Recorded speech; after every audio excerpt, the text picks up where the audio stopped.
YouTube, what's going on, guys? Chris with Jerno's Comics here. We are live. It is Friday night. I usually do my comic book canon show with my co-host Jeff over at the Comic Book Canon YouTube channel. Tonight, though, it's not happening tonight. We will have our show on Monday, so look out for that, guys. But tonight, I'm just hanging out with you guys here.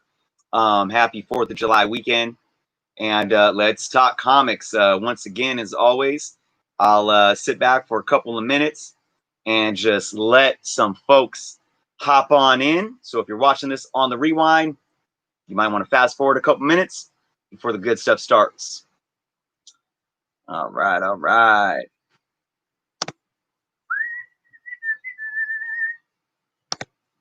It is a beautiful, warm Friday here in Cali. Looks like we already got some comments from Isaac, Simon, and Mark Spector. Mark Spector says Thor #5. Yeah, we'll talk about it. We'll talk about hot comics of the week, but we'll talk about a lot of things tonight, guys. I'm just sitting here hanging out with you guys. So yeah, let's just have some fun. Whatever goes, goes. I'm just trying to stay cool, man. I got my ceiling fan on, my air on, and I'm like, ugh, still, but it's summer out here. That's what's going on. Apple, what's going on? Cheese. The cheese man is in the house. Isaac. Oh, you've been talking about this Amazing Fantasy 15, man. I'm jelly. I am jelly. Yeah, Isaac's talking about trading in for an upgrade of Amazing Fantasy 15. Let me just say, if you have an Amazing Fantasy 15 that's like a 0.5, shoot, you are in a class above me. That's for sure. But you could go both ways, Isaac. You can try to trade. You could try to sell it, get some cash to put to something else, man. I'm in a similar situation right now where I am, looking to score an Amazing Spider-Man 129 by possible trade. And just the variables of making that happen, there's so many of them. So we can dig more into that tonight for sure. I got a couple things I want to talk about early on. I want to talk about CGC. We're going to talk about hot comics of the week and what's going on with the market and the health of the industry. I mean, it's something that I've been talking about. It's something that is very important to all of us hobbyists, every day of the week. And I know that we live in a climate right now where I think there's a lot of naysayers out there. There's a lot of people that are easily pessimistic about trends or certain things happening in the hobby or in the industry. We're going to talk about those and how they relate to the hot comics of the week and everything that's going on right now. So there's always fun stuff to talk about when we're talking comic books. So yeah, most definitely. I got my Trader Joe's pH balanced water. If you guys can get your hands on some pH balanced water, I'm not a spokesperson, but just my recommendation. Telling you guys, pH balanced water is so crisp and clean and good for you, right? For sure. Especially in these times, we want to keep out acidity from our bodies and stay balanced, right? All right, but this isn't a health channel, so let's move on from that. All right, we got some viewers. Oh, we got some comments already. Jeez, I need a showcase #4. It's the only big DC Silver HQ I need. The only one, so that means you have every other one, right? I'm just giving you a hard time. Shoot, I hear you though, man. I'm a Batman guy. We got Batman fans in the house. CBCS got them new slabs. Oh yeah. I saw a few people, City Limit Comics showing off the new slabs. I saw a couple other folks showing off the new flags, Simpletons on YouTube, I believe. And I am liking what I'm seeing. When you hold both of them up, what's really interesting? What's really interesting is that I'm going to use a comparison here. I don't know if you guys could see this, but these are Ultra Pro poly bags. and they look very silver, right? And then these are BCW bags, and they have more of a clearer, bluer tint. I don't know if you guys can see that too well, but there's definitely a different tint. That's kind of what the new slabs reminded me of. The new slabs kind of reminded me of more of that bluish, crisp clearness of the BCW bags. And when they put both slabs up next to each other, it seems that they were much, much clearer. They're obviously stronger. The labels aren't much different, but they're one piece now, which is really good. Yeah, just more durability. Obviously, I haven't seen one in person or held one, but from what I'm seeing on camera, really nice. And that just really, for me, goes to the question if I'm going to be sending books out to CGC next year or maybe CBCS. We shall see.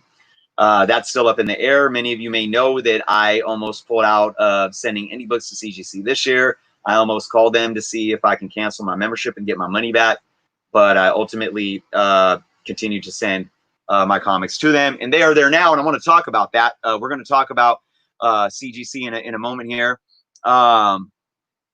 Yeah. So actually, let's just go into it. So, guys, one thing about CGC, as I was just saying, I almost canceled my membership. I was just really diving in to a lot of YouTubers showing off videos, a lot of people posting in social media groups and forums, showing off their issues with CGC. We had books coming back damaged.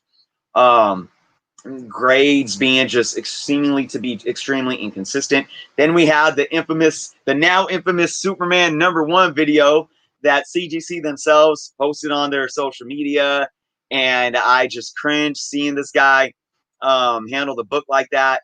And I was just at a point where I'm like, I just don't even know if I want to do it. You know, books coming back with fingerprints on them. I saw before and after pictures.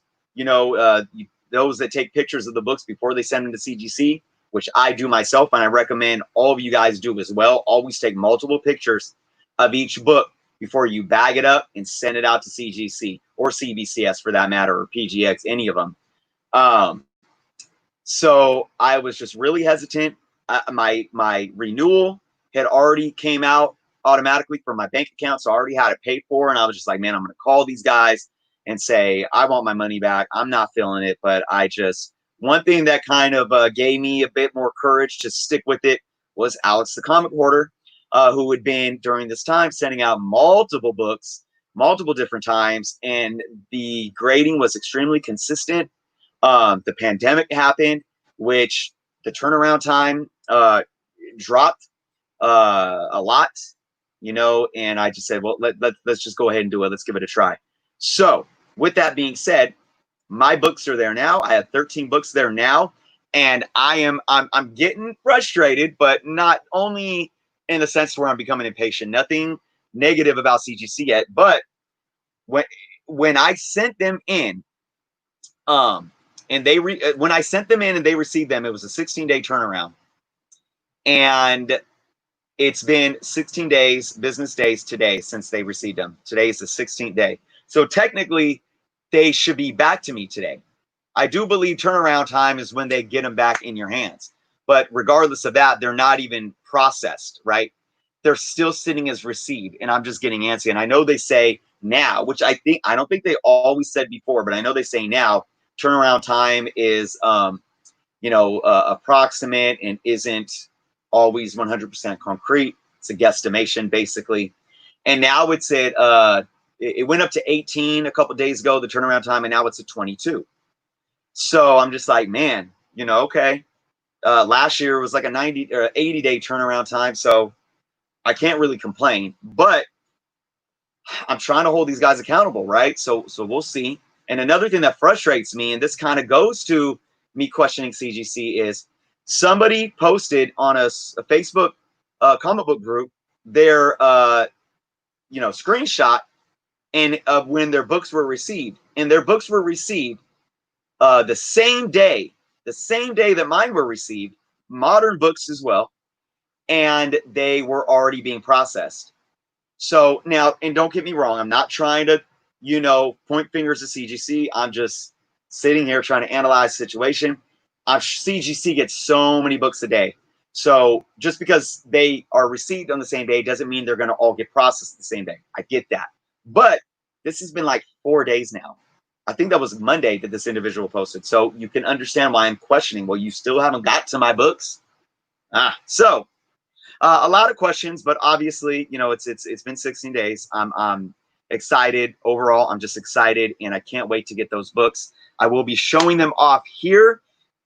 Actually, I'll be showing them off 3 different ways. Okay, I'm gonna have my unboxing is gonna be a video that I will post. It won't be a live video. I'm gonna go over probably 4 books. Okay, and then I'm going to do a live unboxing with a special YouTube guest. So stay tuned for that. I'll make the announcement as soon as I know when I'm going to receive the books. But it's going to be really awesome. I've been looking forward to doing a live stream with this YouTuber for a very, very long time. I respect the guy immensely and love his channel. So I'll announce that. I'm hoping next week. And then the third way, so we'll probably do 4 or 5 books in that live stream. And then lastly, I'll do about 4 books on one of our Comic Book Canon shows on the Comic Book Canon YouTube. So I'll be breaking that up into 3 parts. It should be exciting. So that's my CGC update. Cheese Comics said you should buy an ASM 101. Hey, I was actually looking at an ASM 101 on eBay, but I look at a lot of stuff on eBay and I watch it. And then I even sit and watch them like down to the wire, you know, to see what happens in that last 59 seconds, 60 seconds. And I don't plan on bidding on them because, you know, if I don't have the money, I love watching the market work and so forth. So Isaac asks, are you going to be getting any of those VCW plastic tubs? Okay, Isaac, great. So many of you probably watched the video that I did, what was that, yesterday, about, you know, providing some helpful tips to how to store and protect your comic books. And I talked about boxes, right? And I said, ultimately, you know, I'm good with the cardboard boxes. I am so good with them. I don't want to pay 4+ times as much for those black plastic boxes. You can stack on these. They last forever. I still have, I gave some of them to my kids, but I still have boxes from when I was a kid, like the original boxes that I had from the 80s. I still have them, you know. They might be a little yellowed, but, you know, they're great. They protect from UV sunlight. So, you know, I would rather take that extra money, spend it on comics. A lot of people chimed in the comics and said, hey, look, I actually have one of the plastic boxes for my key books because you can, there's the actual dividers that are in there. You can organize them. And then someone says, I actually use them specifically for my slab books. And I'm like, because they do have a slab book size. I'm like, actually, that's a really good idea. When you think about protecting the book in the slab and in the plastic casing, that I like that idea. So because of all your guys' awesome feedback, I am possibly looking into at least buying one and getting one in my hands. And then I'm going to do a comparison video. So I was looking on BCW last night. I might buy one box and do a comparison of the cardboard and the plastic, but still, I will stick by the fact that absolutely there is no way I will ever switch my collection to those bins. It's just too costly. But having 1 or 2, maybe for key books or your slab books, I'm actually you know, opening my mind to that possibility. So absolutely. Cheese Comic says, you only count Monday through Thursday for their business days. Really? I wasn't aware of that. I will look into that. I thought it was only the holidays that they did not count if it was indeed a weekday. So, but that's something that I will double check. Can't comment on it right now.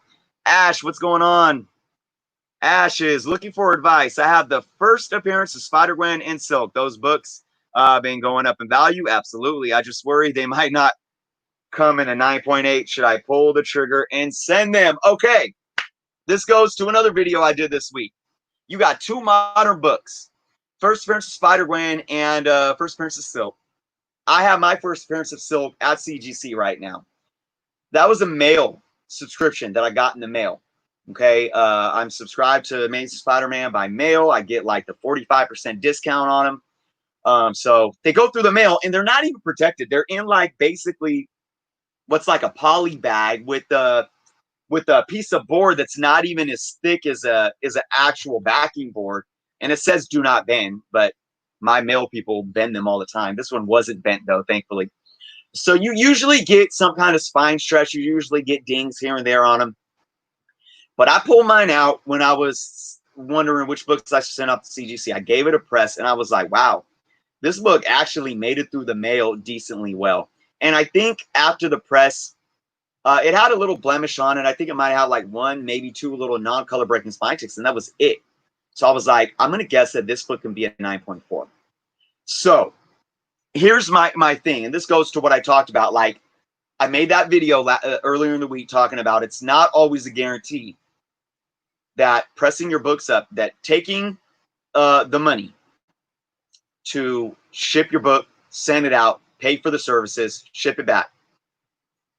And if your intent is to sell it or flip it, you're not always guaranteed to get a higher return on investment than trying to sell it raw. You're not. And I talked about that. So this is another situation. Ash, my main question would be, what is your intent in the future? Meaning, what do you plan on doing with those books? So or do you just want them for your personal collection? Or are they books that you intend to flip, to sell for cash, to sell for trade for another key that you want? That's what you have to ask yourself first. Whenever you're sending a book into CGC or CBCS, my advice would be, why am I sending it to CGC, CBS, CBCS? And what is my intent behind it? Does this book mean something to me? Am I keeping it for my personal collection? Because for me, sending that book out, the first appearances, my first appearance of Silk, is mostly because it's my book and it's from my collection. But I always have in the back of my head return on investment. Now, I don't think that book's going to come back a 9.8, but I would be happy with basically a 9 point anything, probably. I hope it's a 9.4. That's good for me to know that I have that type of a high grade in my collection, and maybe 20 years from now, it's a solid grade that I can hopefully sell for decent money. But now, if you're looking for a specific value, or you're putting in at a specific amount of money, so my question would be, did you get the book off the shelf? If you are looking to flip that book, did you buy it off the shelf for cover price? Or is it something that you bought over the last maybe 6 months for, maybe 40, 50, 60, 70 bucks, whatever the amount may be, and now it's increased, and you're thinking about maximizing your return on investment? And if that's the case, Ash, then then you have to really say, you have to be confident in the grade, and you have to look at all the variables and the risks. So you would have to say, okay, is it worth me actually not only to spend the money to get it graded, but is it worth me to get a clean and a press? And my advice there would be, if you can eyeball, if you've studied enough about grading and you saw enough 9.6 to 9.8 or 9.4s to 9.8 graded books, and you can look at that book and say, you know what? I am extremely confident that this book can get a 9.8. I paid $40 for it maybe 6 months ago or a year ago. I can easily sell this book for 3 times that much right now. And I'm just throwing oddball numbers out there, right? Hypothetically. But if I get it a 9, if I get this book graded as a 9.8, I could probably get 5 times what I paid for it. If I get a 9.6, maybe only 4. If I get a 9.4, maybe only still that 3. You might want to invest in pressing and cleaning if you think that it's that good as is, because you're really it's like you're really putting a certain amount of money in. You might be putting 5% of a total cost, and hopefully to triple that 5% in what it's going to give you in return, if that makes sense. But Ash just said it's for the personal collection. I mean, hey, look, for me, I have a threshold. So Ash, I would just ask yourself, if you like slab books in your personal collection, what is your threshold, and what is worth it for you? If I had the first appearance of Silk, and it came in my mail beat up, and I read it, and I let my kids read it, and I knew it wasn't going to get more than like a 7.5, or I knew that it was probably going to grade around a 7.5, I would not bother sending it in. If I knew it was going to grade around maybe an 8.5, I still probably wouldn't send it in. It has to be worth it for me when it's a modern book like that. If I know that I'm not getting a 9.0 on a modern book, at least a modern book from the 90s to present, I probably won't send it in, and that's just me. So you got to just really ask yourself, is it worth it? Are you going to be okay with spending the $30 or whatever, you know, because you spend the $18 or $20 for the tier, then you pay shipping and you calculate whatever that would be, and you estimate it might be about $30 per book. Is it worth it, even if it comes back a lower grade? So it's all about what you're going to be happy with, that's for sure. Edward V, what's going on? Thanks for joining tonight. Coffee breath. I like that. I worked in coffee for many years. I don't drink coffee, though, ironically. Simon, what is going on? Yeah, so man, I just I enjoyed making that video earlier in the week about CGC. I really want people to be educated and not think that, oh, look, I have a book, let me send it to CGC because it's going to make it more valuable. It's not that cut and dry. It's not that black and white. You know, you really got to do your research. You got to be patient with things. And, you know, understand what's in it for me. Why am I doing this? Why am I making these decisions? And again, guys, hey, if you guys want to get up on your game, oh, wrong book. If you guys want to get up on your game on learning to grade, you know, study. And that's for anything, study. And again, big shout out to Alex Comic Hoarder, the Overstreet Guide to Grading Comics.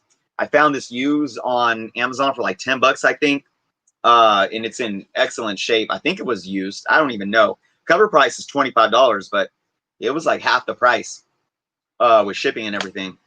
Really, really good book for anybody that wants to get better at their grading skills. So, Mike Sears, what's going on?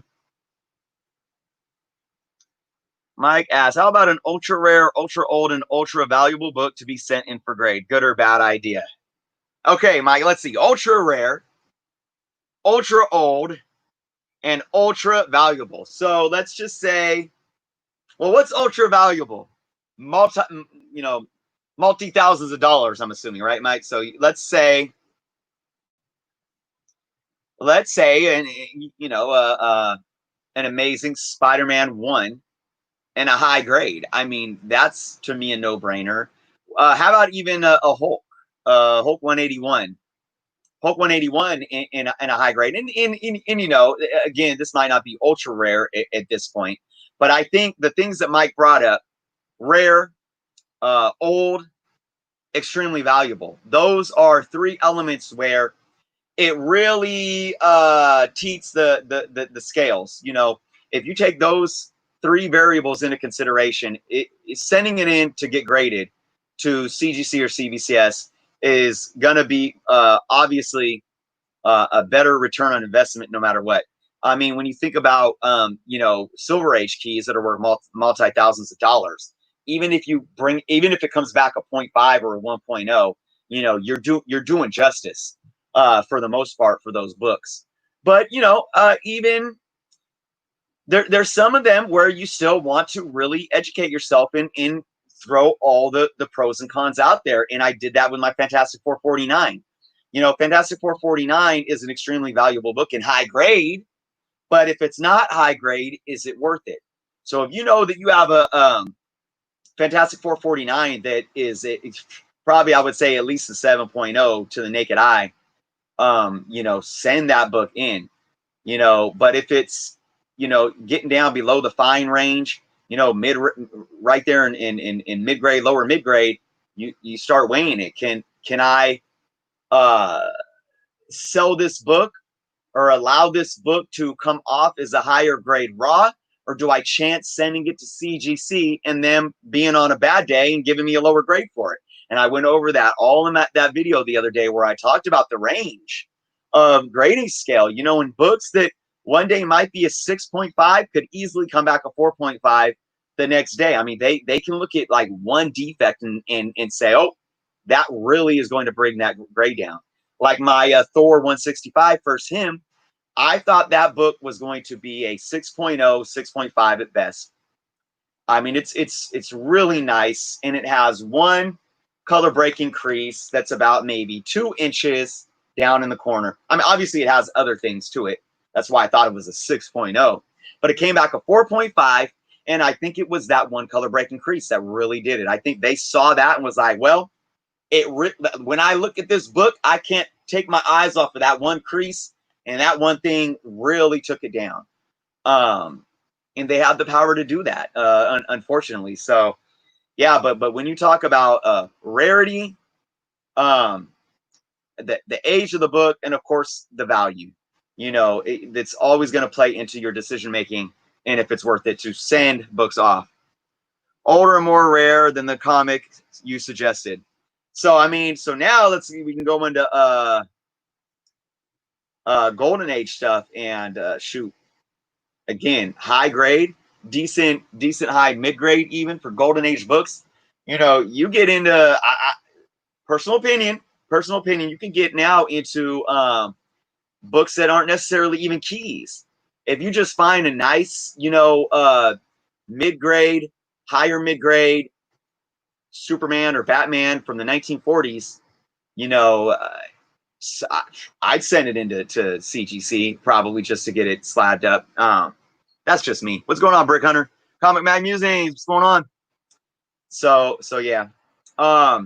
Moving on from CGC, I did want to talk about hot books this week. Hot books this week, guys. I've been, for those that have caught the Comic Book Canon show, and just to repeat, for those that have been watching the Comic Book Canon show, there will be no Friday night show tonight. That's why I'm here with you guys this evening. We are going to have a show on Monday, though, so look out for that. If you haven't subscribed to the Comic Book Canon show or Comic Book Canon YouTube, please check us out over there. Give us a sub. Let me get some of my pH balance water in, guys. It is hot in here. I'm telling you guys, Trader Joe's. If you guys have Trader Joe's in your area, these waters are super cheap too. I think they're like $150, $179, $149 for this. What is this? A liter and a half. Yep, liter and a half for like $179.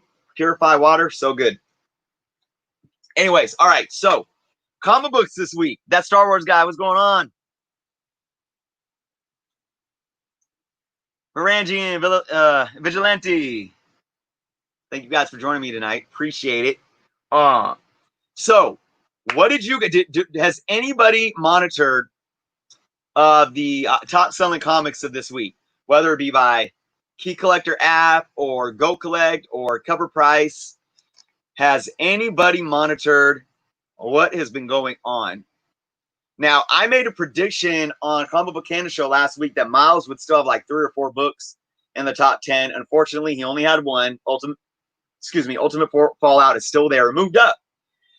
But what did happen was 2 of his other books were still in the top 10s on multiple days, but they didn't make it for the week. So Miles is still going strong, guys. Despite the non-believers, he is still going strong. It is not cooling off.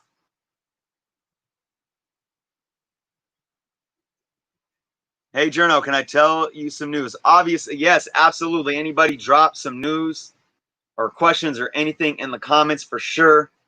I will check them out. But while that's happening, I want to talk about these other hot books. So we had New Mutants #1 and Alpha Flight #1. I was so happy to see these 2 books. New Mutants #1 and Alpha Flight #1.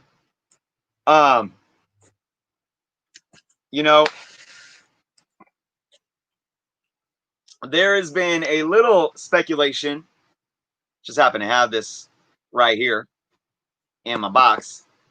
There's been a little bit of speculation about Alpha Flight showing up in the MCU. I mean, we could spec on anybody showing up in the MCU, and I'm sure they will at some point. When, I couldn't even guess and tell you. But I do think that, that Alpha Flight run, I think, has been very underrated. And I'm bringing that up and the New Mutants #1 up because of this, guys.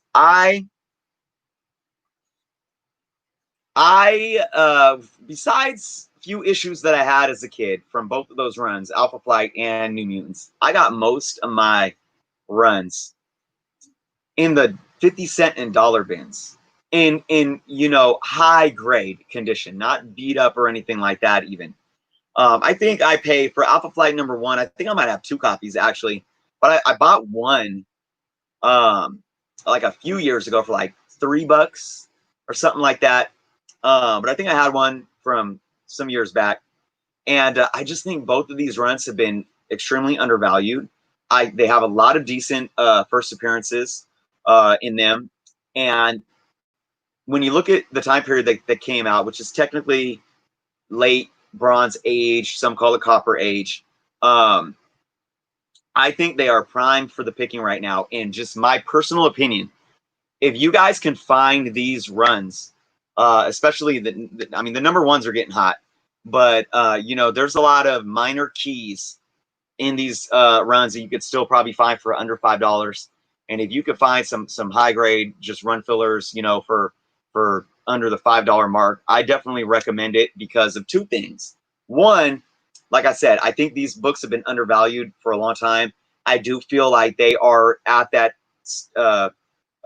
in the era of comic books to where they're primed for gaining value. And when I say gain value, I'm not saying they're going to be worth, $10, $20 each, like, your filler Silver Age books. Don't take my words and twist them here. But I just think, if you guys are fans of anything X-Men or mutant related, and you're fans of that era in a Marvel Comics, you can't go wrong if you can find those books on the cheap now in decent higher grades. That's my opinion. I am so happy to see both of those #1s on the top 10 list. That poor New Mutants movie has just been waiting and waiting, and I don't know if we're ever going to see it at this point.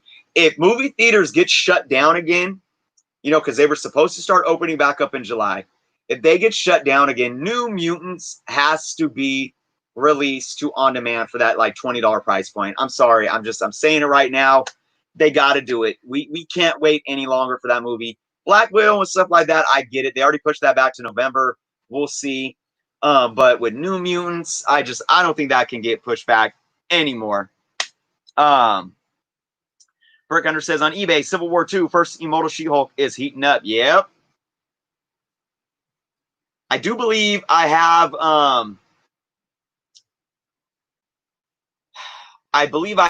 the it's like a sketch variant of that one where it's like black and white. I don't have the standard cover though. I don't think. I'd have to look. Miles is here to stay. Yes, maybe not every variant. Yeah. But the character in the Spider-Man is the Spider-Man for the new generation. It will only rise, especially when in 20 to 30 years, nostalgia hits. Absolutely. I agree. 100%. I am not going to argue that. Star Wars guy says there's rumor that Disney and Lucasfilm is going to remake the sequel trilogy. To me, that's a false rumor. And what if they did remake the sequel trilogy? Okay, this is okay, Star Wars fans. I'm going in on this. Woo! All right, guys. My son brought this up to my attention, and he's all, "Yeah, did you hear that?" And I'm like, "It's like, come on, Dad. Like, gee, well, you don't want to talk to me?" And I'm like, "No, it's not that. I just know it's like, okay. Here's my opinion on that. Here's my opinion on this. The rumor of Disney and Lucasfilms remaking the sequel trilogy. Okay, as a fan, I would love to see this happen. Okay, I would love it. I had my issues with the trilogy. I walked out of the Rise of Skywalker with my heart full, and I was happy, and there was enough nostalgia there, and I was fulfilled for what it was. Okay, I walked away and try not to have any bad taste in my mouth. Okay, I love Force Awakens and how they set it up. Last Jedi, I've talked about it a million times. I would love for them to redo it. I would love for them to do it in a way to where Mark Hamill and Harrison Ford and Billy D. Williams come back and they can like use old footage of Princess Leia, of Carrie Fisher, and keep her in it. That's not going to happen. Mark Hamill and Harrison Ford are not remaking crap. Period. They are done. So even if there was any validity to this rumor, put that aside. The remakes would have to be done without those actors. So that would leave them two options. One, you recast these characters, which would be there would be more of a pushback and outcry of them doing that than there was for Rian Johnson's Last Jedi. Fans would not be happy. Or two, you like CGI them all three or four of them, and that's not gonna go. It's not gonna happen, guys. And here's the thing. Here's the bigger reason why this will not. This trilogy, this sequel trilogy, will not be remade. Star Wars, even with all the issues that it's had over the last few years, Star Wars is still a multi-billion-dollar franchise. Okay, Kathleen Kennedy's done. She's done real soon here. She's going to be done. I'm not the only one saying it. A lot of the insiders have been saying it. I do believe that Favreau is going to take over. I don't know if that's for sure though. This is a multi-billion-dollar franchise that has a whole universe to play with. Okay, they have a universe to play with of stuff that happened in the past, Old Republic stuff. They can tie in stuff to the original characters without the original characters being there. They have Disney Plus with all their shows. They have trilogies that they can make and release for the theaters, introducing new characters, new storylines, new story arcs. Whether it's what happens after the Skywalkers. There's so much that they can do and make money off of. That's the route that they're going to go. Unfortunately, as fans, we are left with what we have. And we just have to deal with it until the day we die. It is what it is. I think Disney and Lucasfilms understands that they effed up. They screwed up. I think that they're still happy that they got money in their pocket, but I think they know that they handled that wrong. I think they brought Favreau in because they knew that. And if you ask me, I think they brought Kevin Feige to the table. And just to say, what are your feelings? What direction should we go?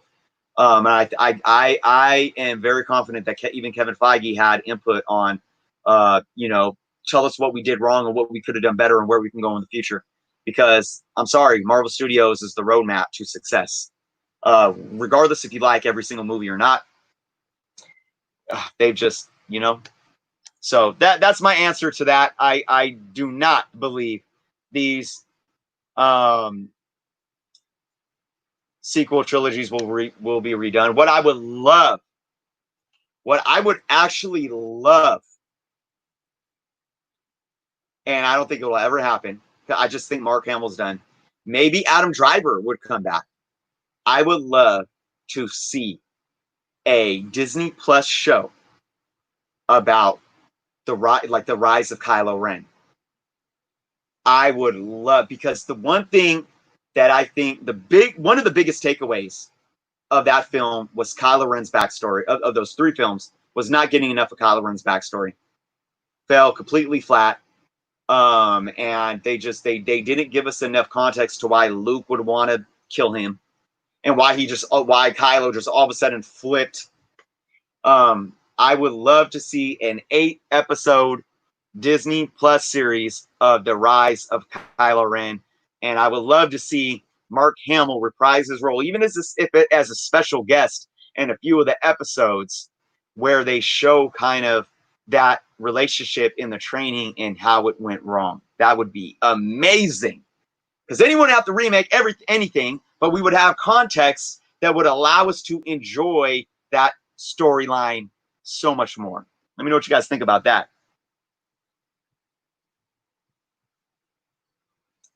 All right, what do we got going on?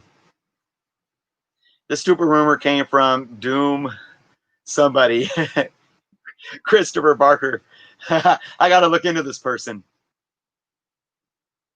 Yeah, Christopher, he says, I can even care less if they remade them. Exactly. It's like, the balloon is deflated. It's like when you pop a hole in a balloon even if you got the best helium, right? Even if you got like the best helium on the market and you try to blow that balloon up again, that hole's still there. It's not going anywhere, right? So, yeah.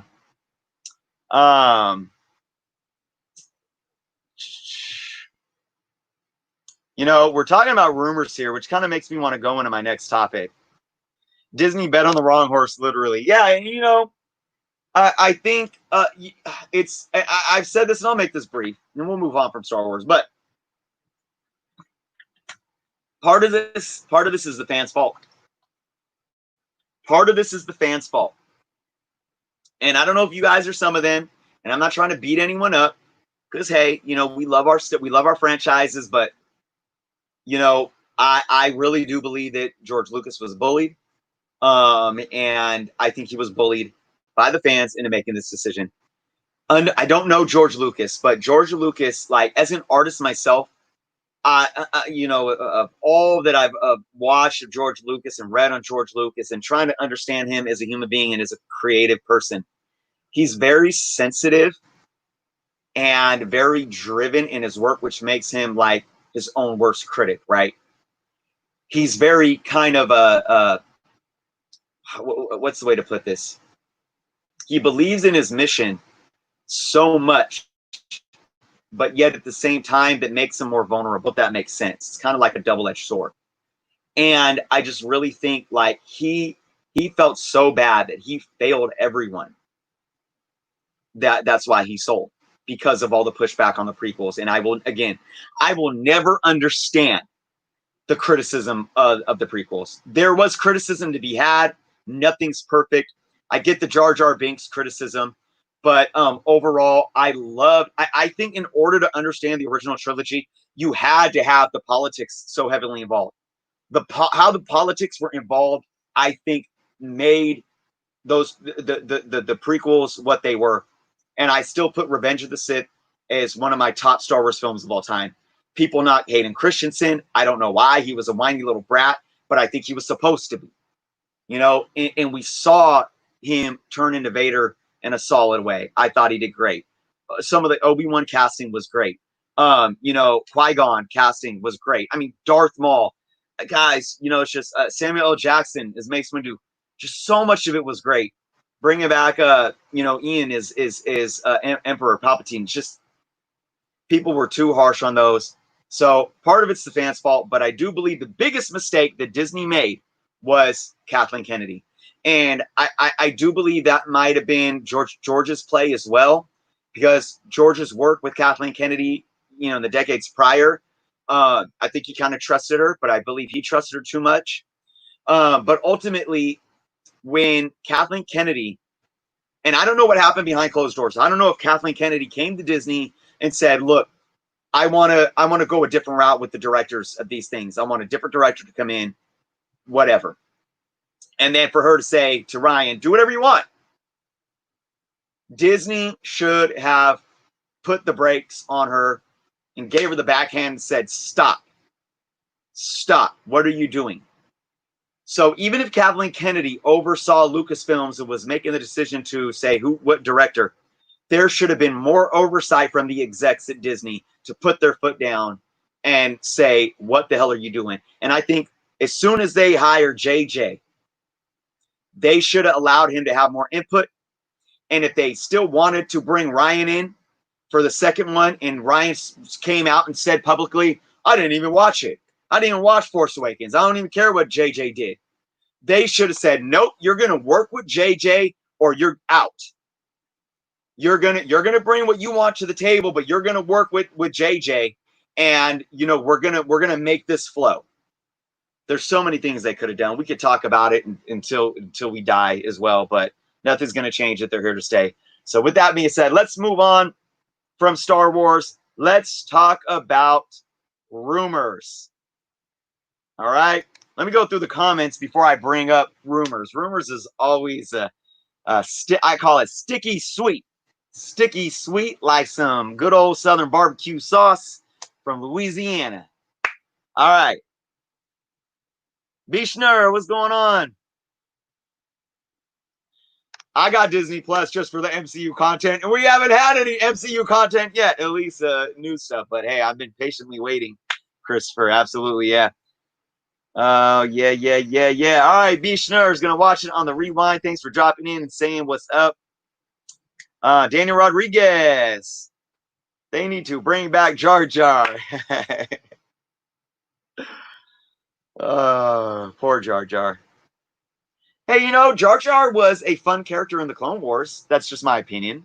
I think it fit, right? I think he fit um within the context of that animated show. Eh. I don't know, maybe you guys disagree. Let's see. We're gonna get into rumors. I'm gonna catch up on these comments. All right, Star Wars guy, thanks for dropping in and bringing up some good talking points. I appreciate it. Technically, and in terms of dialogue, the prequels aged very bad. But where'd it go? Hold on. I want to read this one. This is a good one. But the lore was on point. Yes, we should have valued that more earlier. And very true. But hey, and kind of playing devil's advocate, although I definitely agree. When you got to look at the dialogue. People forget about the dialogue, and I say this over and over. People forget about the dialogue in the original trilogy. There was some bad, cheesy dialogue in those films too.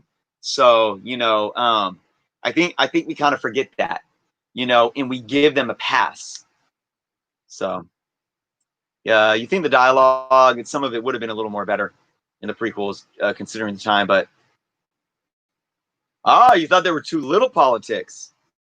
Yeah, I've heard the complaint of it being too political, especially Phantom Menace, but yeah, I loved it. Christopher Barker says, I believe the MCU has surpassed Star Wars. You'd have to put more context to that. In which way do you believe? Because I believe it has in certain ways. Absolutely. The MCU has done things as a franchise, as a film franchise specifically, that even Star Wars has not done. But we can still argue like universes. We can still argue legacy. The MCU, I know it comes from Marvel Comics that are older than Star Wars, but the cinematic franchise obviously is only about 12 years old, whereas Star Wars is going on 40 plus years. So there's things that we can argue there. But yeah, I do agree that in many ways the MCU has passed Star Wars now in terms of film franchise.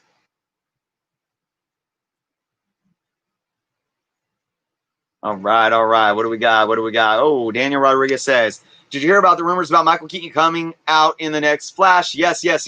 I think these rumors are very factual. I think there's obviously something to it. We had all the big news outlets reporting on it that there are talks. So I'm going to have to make a educated guess that we are going to see Michael Keaton in some form or fashion in a DC Warner Brothers cinematic project. Now, whether that's in the DCEU, I don't know. Sorry, had to kill a bug. Spider. I normally don't kill bugs, guys. I actually put them outside, but anyways, I don't know if it's going to be DCEU. I don't know if it's just going to be in some sort of DC take in a cinematic film. And honestly, I don't even know if it's going to be in a Bruce Wayne role. We have to keep in mind that Michael Keaton is set to play the Vulture for at least a few years to come with Marvel Studios. So he can't do too much. So I don't know if this would be something that would be a continued role in something like a DCEU. Or if it is, maybe it's like a Nick Fury. I read this somewhere too that it might be more of a Nick Fury role where he pops up here and there, kind of giving advice, overseeing things. Or I'm thinking it could be just a one film Batman Beyond where he plays Old Man Bruce and could be training a new, younger Batman. But I absolutely think that it is extremely feasible to say that he's going to show up one way or the other. Absolutely. Let's see.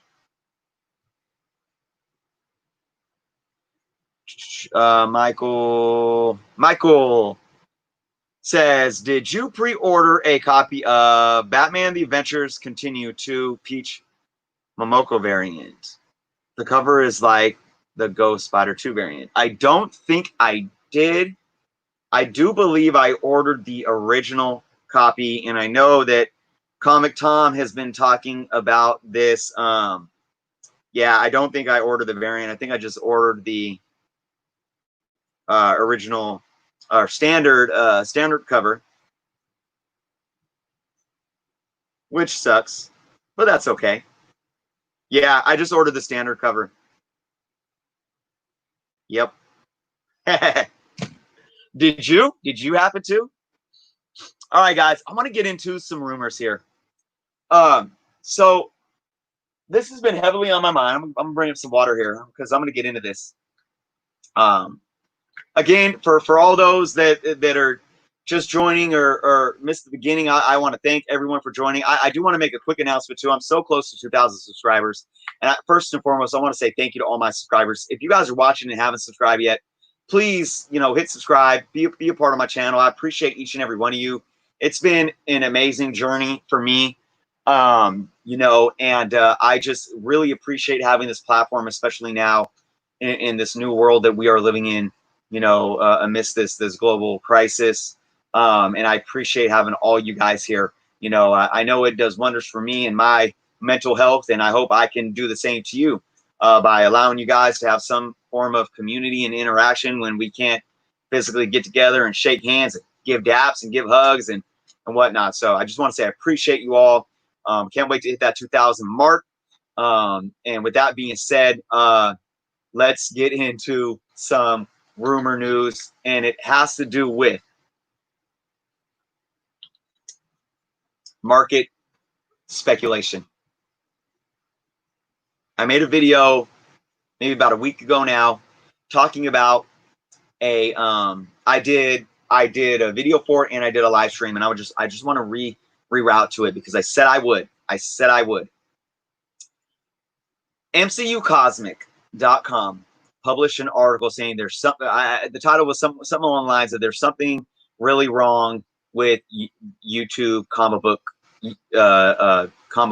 channels, and he called out comic book channels as being cons and frauds that are merely manipulating the market. They're picking random books, creating false hype around them, and having them telling people to go buy them for bloated prices at their eBay stores or a buddy's eBay store and all this stuff. And it's so bad that YouTube can't even keep up with it, and they're canceling accounts and all this stuff. And ironically, MCU Cosmic is a YouTube channel themselves. They have a decently large following. And a Comic Crit. What's going on, Mike? Thank you so much for joining. Oh, guys, I always like to say, too, please sub each other up. If these are other individuals that have comic book YouTube channels or any kind of content channels, go check them out, sub them up. I want to give a big shout out to Comic Crypt of Castle Hills. Mike was one of the first YouTubers that I ever started watching, probably about 5 years ago now. And, he's just an awesome guy with an awesome channel. He has lots of amazing stories and an awesome collection. So go check him out and sub each other up, guys. I usually like to say that in the beginning of my live streams, and I forgot, but all right. Katie Kaboom. What is going on? So again, I'm talking about MCU Cosmic's article, and I don't like to be negative. I don't like to be the one that causes drama, and I don't like to be the one that points fingers at people, because I feel this is a situation where somebody was pointing fingers at people, and I don't want to sound like I'm, being a hypocrite and doing the same thing. But I reached out to Jeremy with MCU Cosmic. This was over a week ago now. I heard nothing back from him. And I made it a point to do this the right way, respectfully, like a businessman, like two businessmen. But I need to address this again, and how detrimental I feel that article was to this YouTube community, both for YouTubers, content creators, and everyone in the community, whether you just watch. Over the last week and a half, I've been monitoring YouTube. I've been watching a lot of YouTubers, like the bigger YouTubers that dive into the speculation market, that dive into the market of buying and selling and flipping, that talk about top tens, Key Comic Collector, Comic Tom, you know, Lords of the Long Box, Gem Mint, JLS, Simpleton Comics. There's a lot of them out there, and I've been watching so much of their stuff, and I've been looking at their websites. I've been diving into the Key Collector Comic app, checking my resources, and trying to really play lawyer and detective. And I always say this, and every time I say that I have a background in something, I always like to be humble and say it doesn't mean I know everything. And I'm not saying that, oh, well, I did this, so it makes me a know-it-all. I studied law and business, and I like to put that out there because I'm just not some comic book geek putting my opinion out there. I have substantiated background to where I can at least have a very educated guess and hypothesis to what I feel is going on. And I am one that understands how to research and how to fact check and understand the difference between false sources and credible sources. And I'm going to make the statement right now. I don't believe there is any conspiracy theory going on from any of these YouTubers whatsoever. Now, that doesn't mean that there's unethical people out there, okay?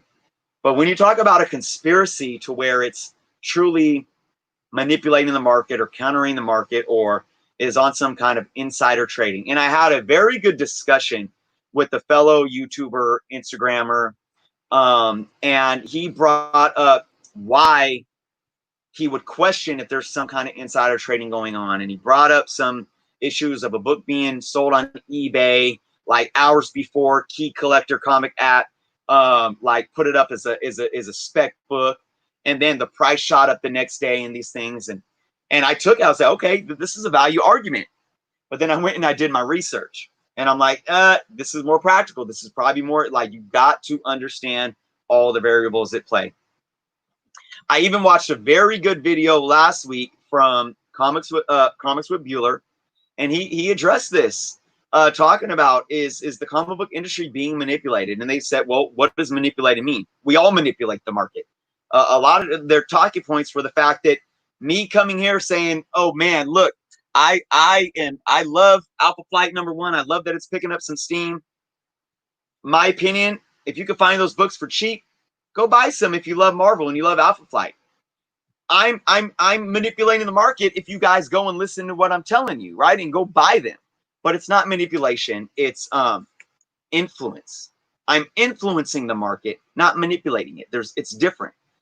You know, when you use the term manipulating it, it means you're creating something that's not organic and falsifying it. But what I said last week in my video, guys, is that everything, we have to do our due diligence, right? Everything is an opinion in a rumor, especially in the age of movie and media speculation when it comes to TV shows and movies. So if you're going to listen to Comic Tom or, you know, Lords of the Long Box, or even me or Jeff on our Comic Book Canon channel, when we're talking about top tens and this book is hot, I'd buy it right now. Shoot, we think it's going to go up in value, da-da-da-da-da. If you listen to us, you are still an autonomous human being that makes your own decisions. And we're not forcing your hand. We're not feeding you lies. We're giving you our opinion. Okay? So let's get that straight first and foremost. Okay? Now, with that said, I want to talk about how hard it would be to truly manipulate the market. All right. I think the ill-conceived notion that a lot of people have, and I'm not saying this is like people are stupid or they're ignorant. I just think they don't understand. They haven't educated themselves on what it takes on like the business side. And I like even Bueller said this in his video. He said, I believe he said that the logistics and coming from a business background, and I love that word to describe this. He said, I don't think people understand the logistics behind what it would take to truly manipulate the market. One, One, people like Comic Tom and Key Collector, this is their career. This is their livelihoods. So the first thing that they need to make up in their mind is that they're going to put everything at risk. Do you know what goes into a comic book channel? I'm not anywhere close to Comic Tom. Okay, Comic Tom has like 20,000 subscribers, which I think is low for him because he has a large viewership. I think it's going to keep growing. I have 2,000 subscribers, and I make content 6 days a week for the most part, every day, 6 days every week. Okay. Do you like if this shutdown didn't happen and I was working full time, I wouldn't be able to make this much content at all. And you guys could probably see that looking back on my channel beforehand, before the shutdown. I might make 1 or 2 videos a week. And even if I did, they weren't going to be as in-depth and into the quality. When I say quality, I'm not just talking about like camera quality and things like that, but I mean having a specific content to go over and dialogue to create and whatnot. I wouldn't. This is a job. It's almost a full-time job. So you got to think of this is a full-time job for these people. And if you think about what Key Comic Collector is doing with his app, and I know he probably has staff and a team. I don't know to what extent at this point because his app's blown up. But God, it is a job. They're putting time, they're putting money, and they're putting energy into this. So they're going to have to sit and make a conscious decision to say, I worked this hard to get this many subscribers and to make a career out of YouTube or out of this app or out and this website and so forth. I put this much energy and money into it, and I have revenue stream. I have a solid revenue stream from it. Hey, I have a little bit of revenue stream with my YouTube, and I was able to buy a new camera and a light recently because I got my first check from YouTube. Okay, these guys make a lot more money than I do. I know, so they're gonna sit and say, I'm gonna make a conscious decision to put myself in a position to where if I'm ever exposed, I'm going to lose all of that. Not only will I lose all of that, but it's lost forever. Forever. Not only is it all lost forever, but the integrity will completely be compromised. So you got to think about this. Comic Tom, if he was to ever go get a corporate job or something, they might find this out. This was his job. If they find and even if he doesn't put it on his resume, if a possible employer sees that he was like being involved in unethical behavior, especially Key Collector, because that's his business. This is their businesses. They would be blackballed from getting. They could be blackballed from getting hired at a legitimate business. They are taking a huge risk. And now we're going to talk about what that risk is. So you're going to tell me that it's a conspiracy because they're going to take a risk to do this. And let me explain. This is one example. I gave an example in my live stream last week, but I'm going to give another example. I'm going to pull out a book that's actually trending right now. Okay. This book is already actually trending. Okay. If I came on here and said, okay, actually, so this is one argument that's been going on. Actually, Key Comic Collector and Comic Tom, they kind of have a partnership. Comic Tom uses the Key Collector app to take for his top 10 from the top 20, right? And it's whatever Tom wants. It's the 10 that he wants. It's not necessarily the top 10 out of 20, okay? So say Key Comic Collector heard a whisper of a rumor about Alpha Flight. It's like nothing. It's like somebody was like, hey, I would love to see Alpha Flight. And Key Comic Collector gets with Comic Tom and says, hey, Tom, I heard somebody talking about that they want to see Alpha Flight in the MCU. We can use that as a rumor to say this is a spec. I don't know what would they call it. They would this weekend spec. I think they have like a weekly spec as well as their top 20, right? So they could say, okay, we're gonna put this weekend spec and say rumor, because they all on Key Collector Comic they always put like possible rumor of MCU appearance, right? Of Alpha Flight. Let's do that. So Tom, before I do that, go buy all of the Alpha Flight #1s that you could get for like $5, because that's what the going rate is for right now. So Tom's going on eBay, and he's seeing all the buy it nows or whatever for $5. He's going to buy them. He's buying them, buying them, buying them, buying them. So what that does, and what that's going to do, is it's going to increase the sale, right? Increase the sales on the census of the book. Comic Tom probably has even connections to comic book shops, so maybe he even goes to comic book shops and buys some from there. He gets like 30 or 40 issues, right? Let's just say he gets 30 issues, 40 issues. Screw it. Let's say 40. Now, the next day, Tom says, hey, Nick or whatever, Key Collector, I found 40 of these books. I found 20 of them off eBay. I bought them all. Like, go post it on the site now. And now, go post it in the top 20. See what the percentage of sales increase is. Okay? Now, Key Comic Collector app is going to take in those higher sales because Tom bought all of them on eBay. So now the sales increase is, say, like 500%. Now it's in the top 20 on Key Collector because the sales increased 500%. And now, because everyone's looking at Key Comic Collector, everyone's like, oh, shoot, that's a hot book. It's up. I got to go buy it. And now now organically from the consumers buying it, it's going to raise the price. It's going to raise the price. And then Comic Tom reports on it, 2 days after Key Comic releases it. And he does this Tuesday top or whatever day he does, or Sunday. I don't know what day he does his top 10 on his channel, Comic Tom. And he's like, man, yep, it's up. Key Collector says it's up. Do. You guys got to get this book. It's hot. We may see these folks in the MCU. And then they sell all their books from a buddy's eBay store and pocket now this book's going for $20, $30, and they pocket the money. Okay? We're going to do some math with you guys right here, right now. We're going to do some math. I'm going to pull out my calculator. I hope you guys are still with me here, because I'm going to get to the comments. I'm going to get to the comments, guys. So say Tom bought, what did we say, 40 books. Let's say he bought them for $7 each. Because I'm going to say he got a few like near mints and maybe a few very fines. Some of them a couple of them may have been 10. Some of them may have been like 3. That's kind of around the range this was going for before any of the spec, let's just say, right? So 7 times 40. Tom paid $280 for his books, right? And he bought 40 books and he sold them for, just say, $20 each. Okay?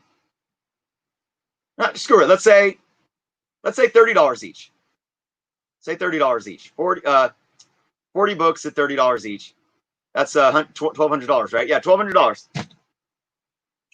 Let's just say, I said they spent what, $280?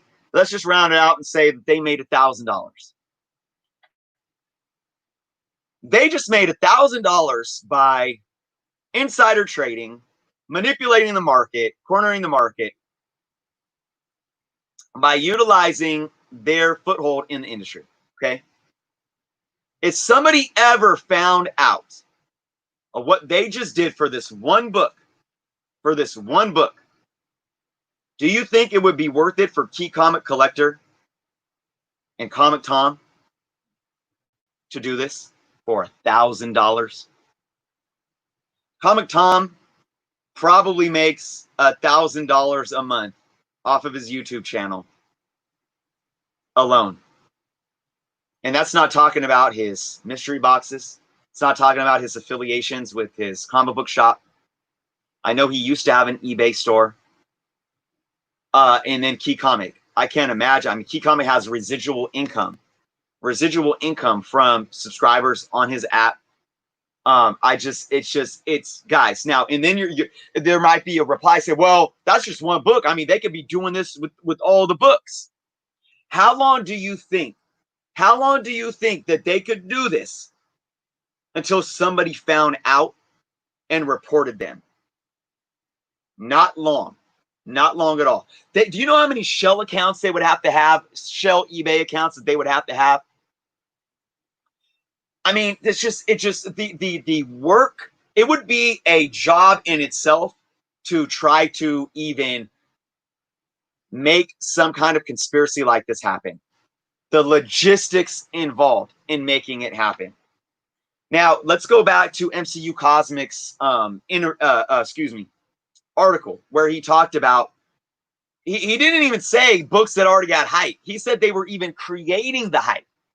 He said that and that's what I did in my live stream. I picked a random book out, a Fantastic Four, some random villain I didn't even know about, and I said, I made a lie saying that this villain's going to show up in the MCU, and then I say it's worth $100 now. That's more of the lines of what MCU Cosmic was talking about, not even what I just used as an example.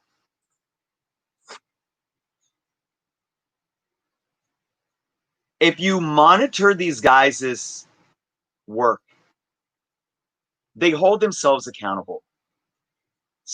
A lot of people were giving Tom flack last week when he had Silver Surfer number 4. Silver Surfer Black number 4 on his top 10. Okay. This is the book that supposedly had a reference to Black Winter, an image of what could have looked like Black Winter. It got hyped up. Donnie Cates came out and said, it wasn't my intent to put Black Winter in there. You have to talk to the artist or, something like that. So he wasn't denying it completely, but he left it open for interpretation. Comic Tom still came out and said, look, I think the sales were still up by like 500%. So he's using a fact. And he's saying, look, guys, he was extremely transparent. He was saying, look, Donnie Cates has already came out and said this. It is what it is. I think the fans are just interpreting it for what it is. But hey, I mean, it's still up. I mean, who knows? Fan interpretation. At the end of the day, it's still a hot book. That's all he said. He didn't lie. He wasn't making things up. He wasn't not transparent, He told it how it was and explained why he felt that book was still up in sales. There's nothing wrong with that. Okay? It is an injustice for MCU Cosmic to do what he did in that article, and I said this last week, and I'm going to say it again, because not only is it just negativity without cause, it really, really blackballs this industry, the fans, and those who have a career in it. And it could really hurt people. It could hurt people to not watch and not buy or not follow or not support people that do this as a career and all that work that they put into it. Why? If somebody out there is doing this, or if somebody out there is performing unethical, call them out, hold them accountable, and let them defend themselves. He didn't do that. So I believe that article by MCU Cosmic was basically complete hypocrisy, because it was in such bad taste. He was almost doing what he said other people were doing. And I said this, he's somebody that has a YouTube channel himself. And he's somebody that I saw release rumors without providing any source and citing any feasible source. It's extremely hypocritical. Like I said, I don't have any bad blood to anybody or to even this individual. I followed his channel, and most of his content is good geek culture comic book content. And it just blows my mind that he just released this article and shamed everybody in the industry. I could fall into that category of what he talked about. And it's wrong. So I hope that Jeremy with MCU Cosmic can come out and make a public statement still. Whether it's not, if he ever comes across me or hears me talking about this, I would love to respectfully discuss this with him. But right now, I said my point. And I want everyone, I'm going to get to some comments here, but my final thoughts on this is I want everyone to understand that we all, as comic collectors, just as in anything in life, we get stuck in our ways and we get salty. Baseball is an example. They want to do the DH in the NL. Oh, it's horrible. I think it's horrible. But the pitchers have batted for so long, and I like it that way as a baseball fan. Or, trying to speed up the game or a pitch clock. It's like, why speed up the game? But you know what? Maybe it makes sense to them. And maybe once it happened, it wouldn't be a bad thing. We get stuck in our ways. And I think comic book collectors, we're in an age where a lot of things are changing and we get stuck in our ways. And I think we need to be more open to the world that we live in and understanding how that affects the hobby. And it goes back to speculating. And I think these conspiracies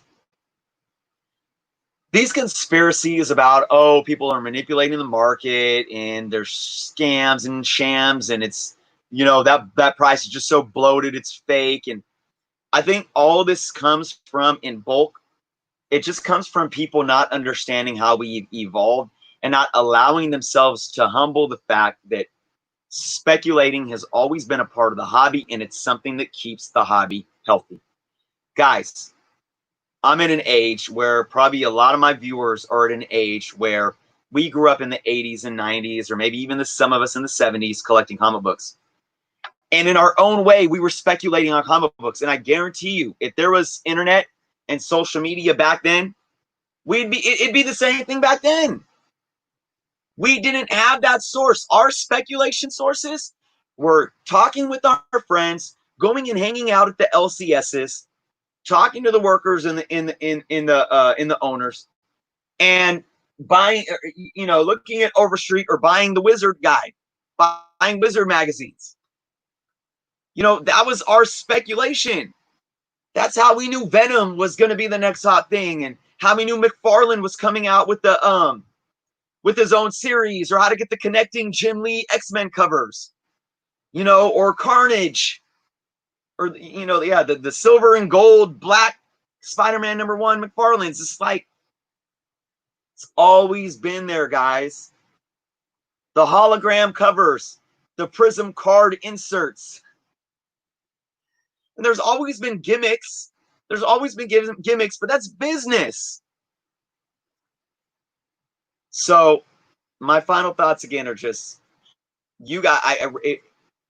hold somebody accountable. If we think that somebody's acting unethical, hold them accountable. But before we yap our lips and run at the mouth and make accusations, we got to do our due diligence. We have to dig and find supporting evidence, and we have to stop believing in conspiracy theories. And at the end of the day, we have to hold ourselves accountable and not be salty over something. Don't be mad and think it's a conspiracy theory that, Thor #5 is now a $20 book right as it released because you didn't get one because you didn't pre-order it. Or you didn't put it on your pull list because you don't read Thor, but now that it's a hot book, you're mad that you don't have it.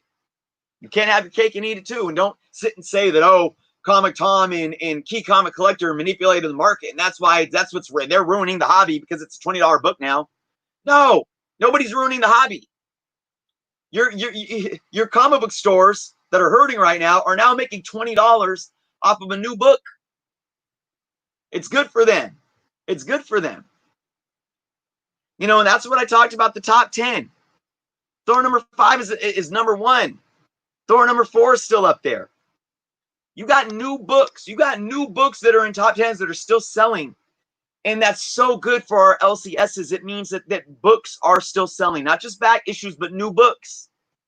Whether they're being read or whether they're being collected because people want to spec on them and flip them or keep them to get slabbed. Whatever the case may be. It's in all of these things. People like Comic Tom, people like Key Comic Collector, they're there for our information and they're doing their job.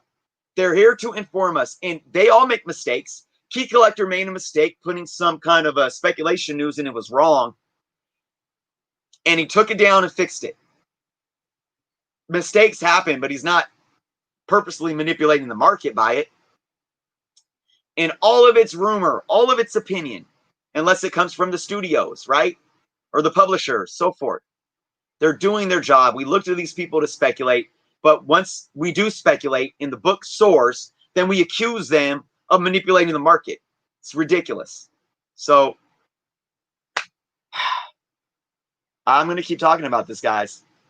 I want our industry to be healthy, and there's not one right or wrong way to collect comic books. And right now, whether speculating or buying new spec books is for you or not, that's fine.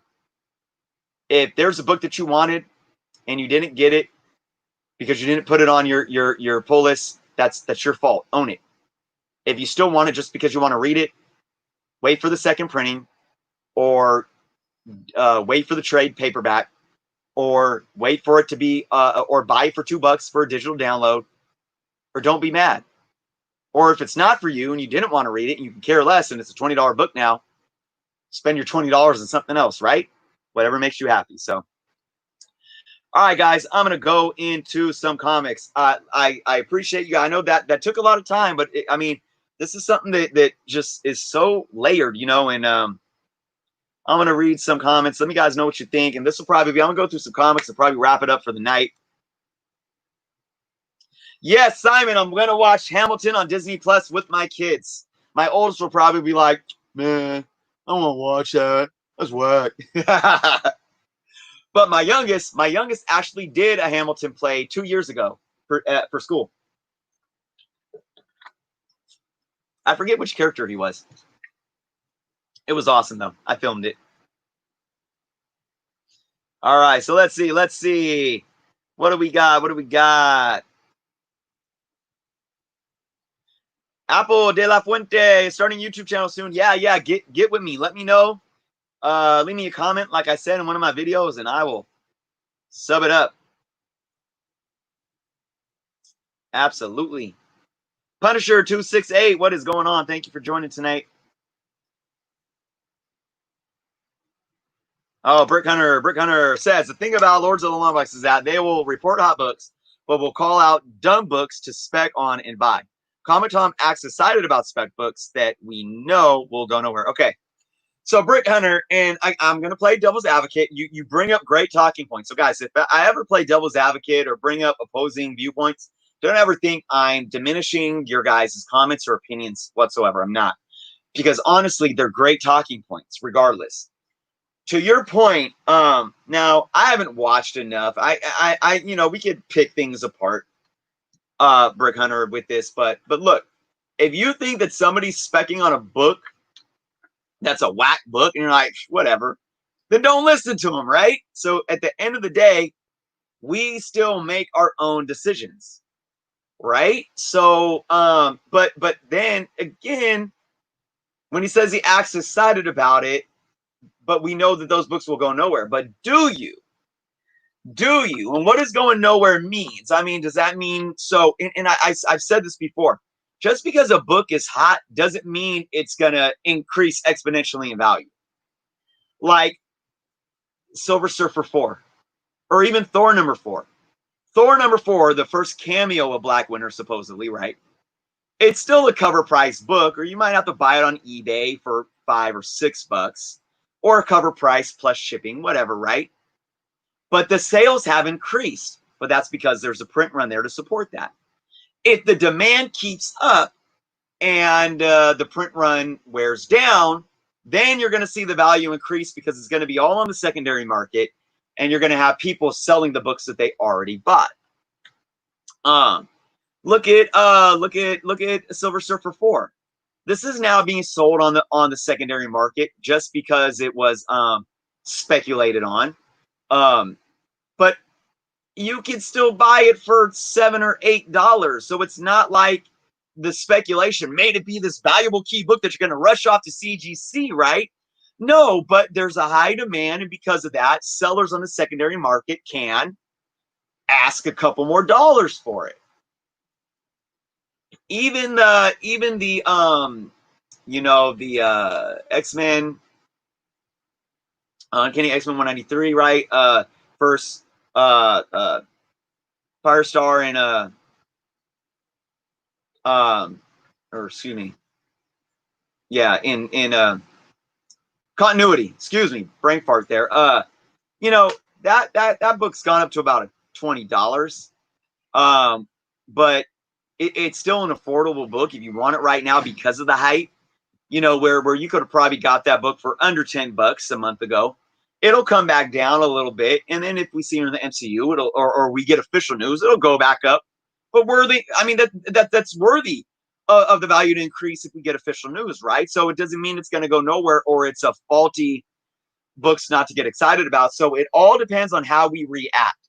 But nobody's lying or forcing or telling you because of lies to buy this book just because I'm specking on it. And I think that's the biggest takeaway here. Okay, so Brick Hunter, new collectors. Now, he says, I just feel bad for new collectors. This is why I'm here, because I empathize with your thoughts. Yes, this is where I don't want new collectors being conned. And that's why I made that video last week saying don't buy from flipper or don't sell your books to flippers. But new collectors shouldn't be selling a lot of their books anyways, right? They should be collecting, but anyways. And, you know, I had to make another video because I wanted to let everyone know I wasn't blackballing flippers. I'm just saying, if you can sell to people that want the book for their personal collection, do that first. And beware of flippers that want your book and are going to lowball you because you know that they're just going to flip it and try to get a max return on investment. If you're trying to sell a book because you're flipping it yourself, why sell to another flipper? That's basically my point of that video. But when it comes to new collectors, this is why I'm here. I like to be somebody that can inform and give feedback. But you guys got to understand too, new collectors have a community. There is YouTube now. There's the local comic book stores. There's owners. And more than not, most people are going to be decently genuine. Most people are going to be decently ethical, you know. And I think, you know, I think you guys don't give people enough credit to where we're not dumb.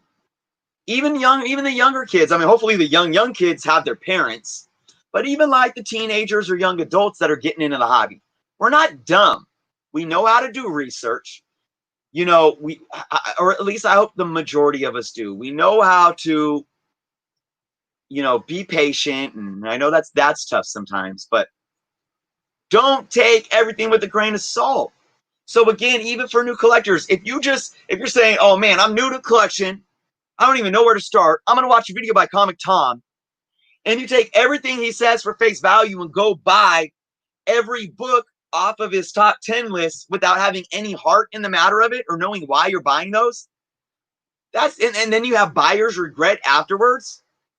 I'm sorry. That's your own fault. But then you live and learn, right? I hope you live and learn. So, you know, I care about the new collectors too. And you guys could probably see that in the way I talk and the certain videos that I make and so forth. It's there. And I'm here to look out for collectors. And I think the majority of us are. But I don't think it's fair. We're not looking out for collectors by being negative Nancy's all the time, right? If we're just, oh, like, you know, collecting slabs is bad. It's a hoax. It's a sham. Even if you don't like it, I express my negative opinions towards CGC. But I don't discourage people from doing it. I don't discourage people from buying variants, even though I say, you know, I don't know how lucrative the variant market is. But hey, if you're willing to spend $50 on a variant that might be worth $10 in a month from now, go ahead. Whatever makes you happy. You know, I give my opinions, but then I encourage everyone to collect how they want to collect. We got to understand that if we're taking the approach that these certain types of collecting are bad, these certain people in the industry are bad, we're being bad. We are bad for the community because we're blackballing, we're generalizing, and we're being so negative that negativity can turn new collectors away. So again, it's like constructive criticism. You know, talk about your opinion. Say, yeah, I'm not into slabs. Here's why, but I understand why others are. I'm not into really specking on books. I think these things could be negative about it, but hey, that's just me. Maybe for you, if you're collecting for this reason, I could see why it works for you. Those kind of things. That's the advice that I would give to people.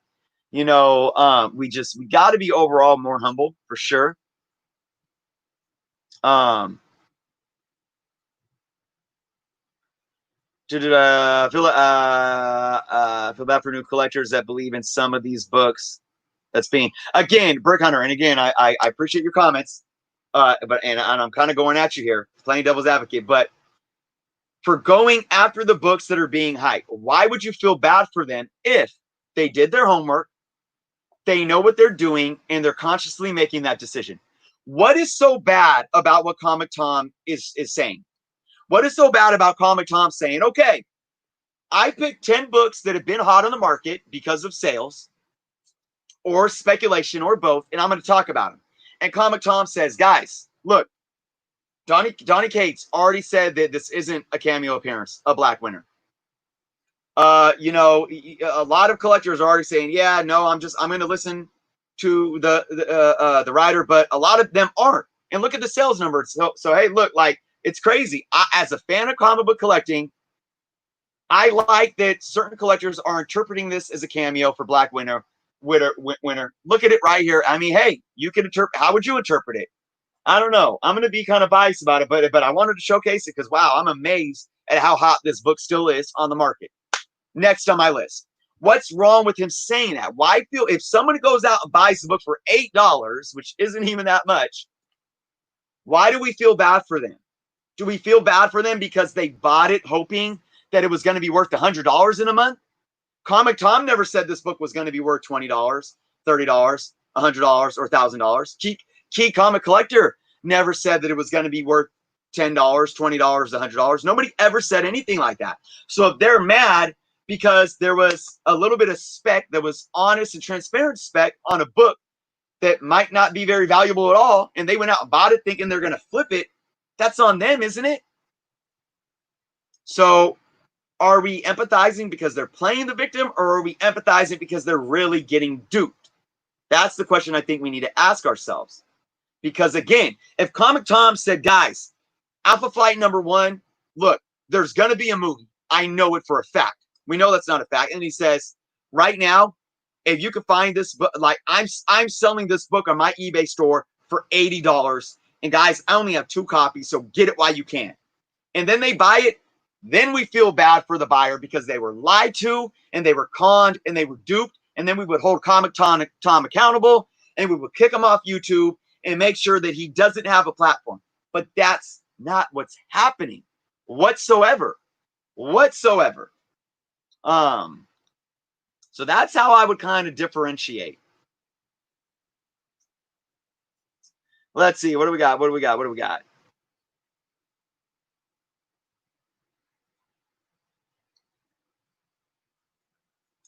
Isaac says, I don't think Tom is manipulating the market. I think it's informing the market, helping collectors buy the book or don't buy it. It's going down in value or up in value. Who said it? Who said it? Where that there should be a bit more talk about the comics that actually take huge hits. I like that idea. I do think, and that's something that I want to bring up to my co-host Jeff on our comic book canon. Like, what if there's a market like? And I don't think it's going to happen. And honestly, a huge dip in the market is rare. Like a huge crash is actually rare. It really is. So I'm like, for example, if the Uncanny X-Men 193 actually like completely falls off and becomes a $5 book again, that's something to talk about, right? So yeah, I agree with looking at both sides of the coin. Whoa! All right, we got a special guest. That's my son. My son is in the stream. I feel awesome. I feel that's special. Thanks for I feel important now when your son joins this stream. All right. Apple's got some positive feedback. Or he's talking. I don't know if he's talking to me or somebody. Skybox cards. Yep. Image was hot. Yep. Mark Spector, thanks for joining us.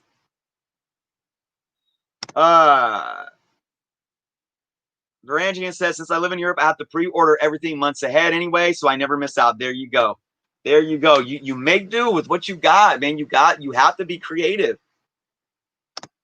Cobra Commander, thanks for joining. Oh, you reminded me because I was getting through these comments. I was going to wrap this up. Guys, I got something special. I wanted to bag and board them. Re-bag and board them, guys. I want to show off. All right, here we are. Here we are. Let's, you know what, guys? All this talk, right? All this talk. Us YouTubers are a-holes and we're nothing but con artists and we're manipulating the market and all this stuff, right? Check this out. Check this out. I got a little treat for you guys. I'm excited about it. I don't know about you guys. Oh, those are nice. Minty, fresh. Oh, man. Pretty good condition. All right, guys. My spec of the week. Okay? My spec of the week. Warlock in the Infinity Watch, #1. #1. Get your hands on this while you can. This is the, what, 91? Yep, 91. Right after Infinity Gauntlet, Aftermath. I got one. Not only do I have one issue, I have 2 issues, 3 issues, 4 issues, 5 issues, 6 issues, 7 issues, and guess what, guys? That's not even all of them. That's not even all of them. So I'm telling you right now, this is the hot book to get. Get it while you can. Guys, if you go buy a copy of this book and you get mad at me because in a couple weeks you can't sell it for $20, come on, guys. Come on. I'm gonna call you my I'm not even I'm gonna give you a whooping. All right, guys. Okay, no, actually though, I'm being honest now. If you don't have this book, I recommend getting it, guys. You could get this book in the dollar bins. You could get this book for $2, $3 near mint. If you don't have one copy, I do recommend getting one copy of this because it's dollars out of your pocket. And I do enjoy. This is a good, decent run, at least in the beginning. Okay, I just think the storytelling of Warlock was decent, even in the 90s. And I do believe that once we see him in a film, this book will get a little hot. But you got to keep, again. See, here's the thing. You listen to my words in context. This book probably has I'm gonna estimate it probably has at least a 250,000 print run. At least, okay. There's a ton of these books out there. Just because this book gets hot doesn't mean it's going to be valuable, okay? But like I said, if people start buying it at the from the $1 bins or for the $2 to $3 to $4 to $5 mark in near mint, near mint plus conditions, I mean, this book can get up to be a $10 book. And even if everyone starts hoarding them, you might see an increase up after that. Do I see this book going beyond a $10 book in a near mint? Maybe a 9.8 slab, obviously, or even a 9.6 slab. But no, I don't think this book is ever going to be a grail or a holy grail or anything like that. I'm just saying it's a fun book to have. It's a cool early 90s book. If you're a fan of Warlock, if you're a fan of the Infinity Stones, it's a fun book that you could buy for dirt cheap. Do you see what I did there? I brought in context about everything. This is a book that most likely will never be an extremely valuable book, ever. It might go up a little bit if we see him in a movie. There's a high print run. You could get it for $1 right now or $2 right now. So I gave you everything you need to know, and I'm just giving you my personal opinion. I didn't force you to go buy anything. If you don't even like Warlock, don't even buy it. What's the point? If you're not a fan of the Infinity Gauntlet or anything like that, then don't buy it. But hey, if you got a couple in your dollars in your pocket and you see it for a couple bucks and you don't have it in your collection, why not? You see how that works? So you can't get mad at me if that book never goes anywhere, right? Mark Spector's got a Thor 5 for 15. Does that include shipping, or are we adding shipping to that?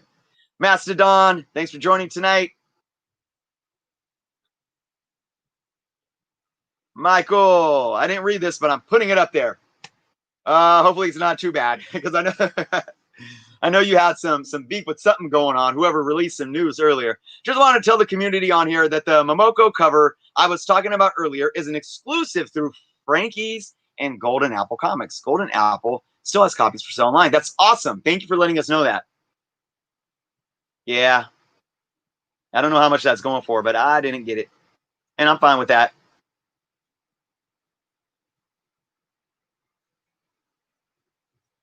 Let's see. Let's see. All right. What do we got? What do we got? Boom, boom, boom, boom, boom. Luis, thanks for stopping in. Luis likes Comic Tom. Says there's nothing wrong with what Comic Tom says. Just like you said, everyone is responsible for their own actions. I only collect what I like. And again, guys, you don't need to like Comic Tom. You meaning like, oh, it's not for you. You don't need to like me. You know, it's just might not be your cup of tea, right? But it doesn't mean that they're doing something unethical, right? That's basically the point. Who do I think will win a fight between Hellboy and Spawn? I haven't read really much, really anything Hellboy. I've seen the movies, of course. Because I don't know too much, I'm gonna go with Spawn just because I am a fan of Spawn. Spawn's a beast. That's my uneducated answer there to that subject. All right, let's see. Let's see. Mark Spector says it's a shame they didn't introduce Warlock because they would have used the storyline. Yeah, man. And okay, we can look at it and know that we most likely were going to see Adam Warlock showing up in Guardians 3 post Infinity War Endgame. I do believe that there was rumor. Well, I know there was rumor of bringing Nova in to help with Endgame. I don't know about Infinity War. I think that was always going to be James Gunn's baby. He was going to deal with that. I would have liked to see somehow the Infinity Stones pop up. And this is why, and again, guys, this is just me. I don't have any inside sources or anything. I would love still. I know like Cap returned the stones, and fix the timelines, all this, whatever. But I would love to see Warlock. And for a little backstory, for those that don't know Warlock, he was created, and the High Evolutionary basically gave him this purpose to be this type of god. And Warlock rebelled against that. Warlock kind of like struggles for his humanity. He's basically like an empath, right? And he has all these godly cosmic powers, but he's an empath because he feeds off of the death and destruction. But when I say feeds off it, he feeds off it to where it tears him down, and he always has himself fighting for this for his humanity and for this kind of that understanding. You kind of see it with individuals like Vision, or even like Data, or excuse me, Data in Star Trek Next Generation. Data. I brought that up in another live stream. But that's a little different because they're like, androids, whatever, and they don't have a soul. It's a little different. But anyways, he battles with his humanity, and he has to be he wants to fight for the good of humankind. So when you take that backstory and you think about what happened in the MCU, and you probably saw, when we see how he's being created in the MCU at the end of Guardians 2, we know that he's being created to be this dominant, I'm going to reign for my creators. And that means, battling Earth creatures that go against us. But then he's probably going to fight that. He's going to find the good in him and say, no, this raging war is wrong. And then he's going to fight back against his creators. We saw that being set up by James Gunn at the end of Guardians 2. And so we probably were going to see that play out in a Guardians 3, post Infinity War Endgame. And I would love to see the Infinity Stones, and not to say that, obviously, I think the MCU was done with the Infinity Stones as a whole, but get them in the hands of Warlock and do an Infinity Watch and make that his own thing. The Infinity Stones don't have to be this big connecting force of the MCU in the next big crossover, but you could do a standalone Warlock film that has to do with Infinity Watch. That is something that I would like to see. But who knows? Yeah, with Warlock in the future, I think they're still going to introduce him. Obviously, they set him up, but I think it's going to be different than what they originally planned with the whole James Gunn controversy and all that, and the delays in that film. So, yep. Oh, Comics with Bueller is in the house. I was just talking about the video that you did about manipulating the market, and I appreciated so much of what you guys said in that video. And I just think it's a really, really eye-opening topic right now that I think a lot of us collectors and YouTubers need to talk about to unify. So guys, yeah, if you haven't checked out that video by Comics with Bueller, go check that out. Yeah, again, you know, I just think we need to try to humble ourselves, put down our misconceptions, and pull logic to the forefront, and understand that a lot of that's driving the industry right now is indeed organic, and it is indeed healthy for this industry. And I always said, if people weren't specking on books, the industry probably wouldn't be here today, at least as we know it, you know, and just keep collecting in a way that is right for you.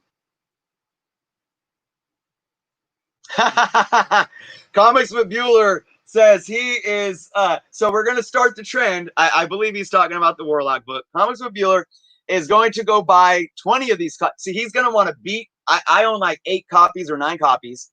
He's going to want more copies than me, so he's going to go buy 20, and then somebody's going to watch. Then Comic Tom's going to watch his channel and probably going to want to buy 30, and then I'm going to want to beat both of them, and then we're going to try to sell them on the market for $100, and nobody's gonna buy them. So we're just gonna like be mad at ourselves for hoarding all the books, right? Oh man, Tyler, what's going on? Thanks for joining. Spawn would win. Vincent says Spawn would win. I made that assumption. I don't know if I might put a couple dollars on it. Luis says, how much of that 40 square feet of available white wall space? Right. Well, I don't know if you guys can. I'm telling you, man. My walls are so filled up right now. So filled up. I mean, like I said, if you guys saw my room tour where I have my over my pressing station, I have my movie posters. I can rearrange those to fit 1, 2, 3, 4, 5, probably 6 more movie posters within, like, nice and tight. I can fit a few more above the entertainment center. I could fit a few more things on my Star Wars wall, but not much. And I could probably fit maybe 1, 2, 3, 4, 5, 6, 7, 8, maybe 10 more Transformers on my Transformers wall. And then that's it. So yeah, it's getting tough. It's getting tough.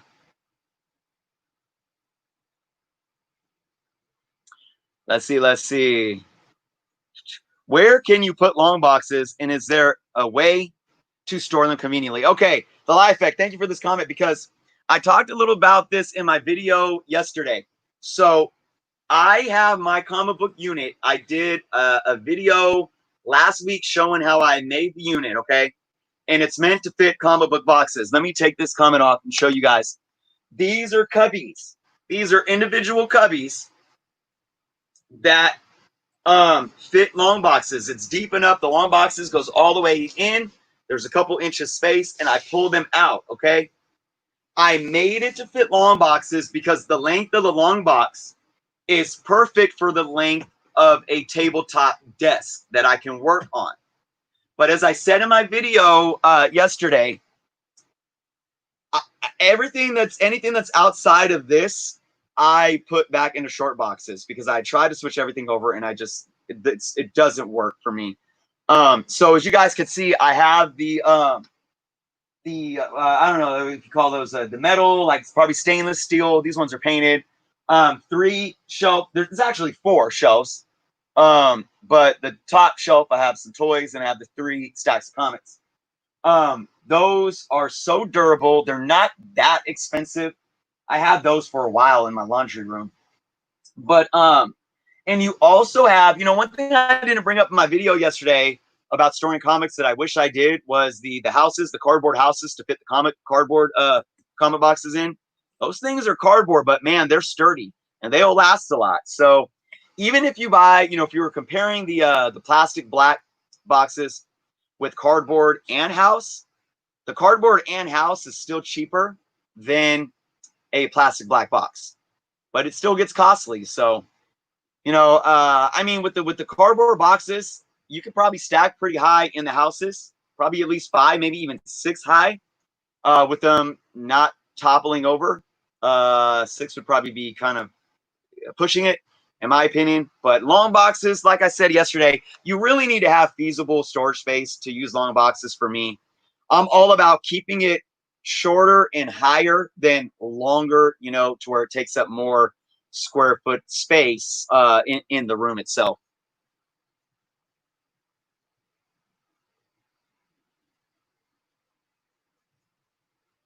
When am I going to start selling off some of my collection to make more cozy space? The answer to that is until I can't pay a bill or I need to put my kids through college. But I'll tell you guys, this is the one exception right now. And to anybody out there that wants this book, Star Wars, Clone Wars #1.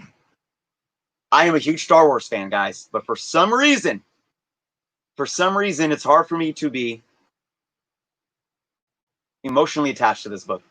And I want an Amazing Spider-Man 129 so bad that I'm willing to trade this high grade book that's on fire right now for a low grade Amazing Spider-Man 129. So if you're out there, let me know. I'm also open to taking cash offers, and I'm also open to other trades, mostly Silver Age or Bronze Age keys. Oh, let me ask you guys, and I'm going to be wrapping up here in a few minutes, guys. I'll probably keep it at 2 hours, but I wanted to get some opinions. I posted on YouTube. So I got an offer.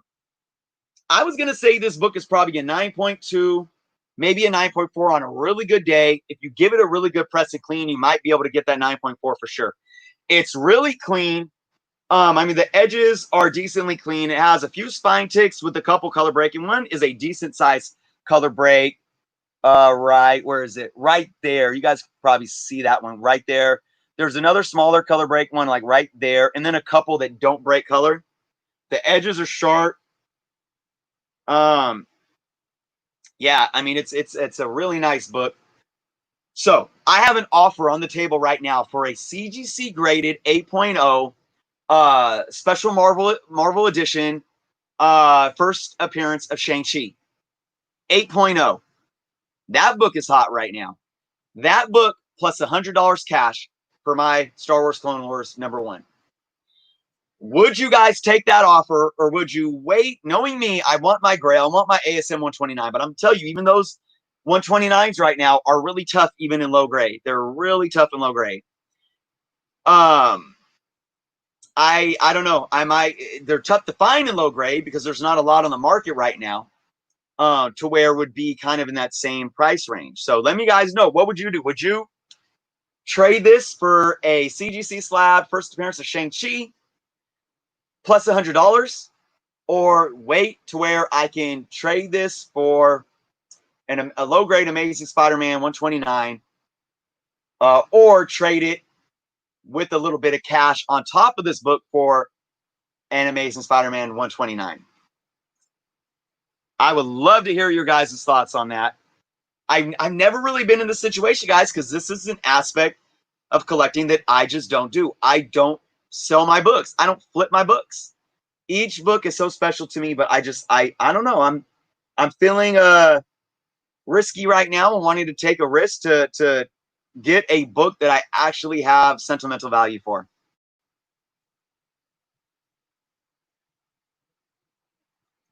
All right, we got some answers. How did I get the Clone Wars #1? How did I get the Clone Wars #1?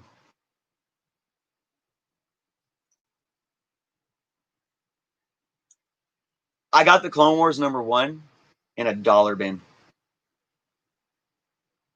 Now, that doesn't mitigate the fact of its value. It doesn't. But I'm going to be honest. I'm not going to lie to you guys. I got it probably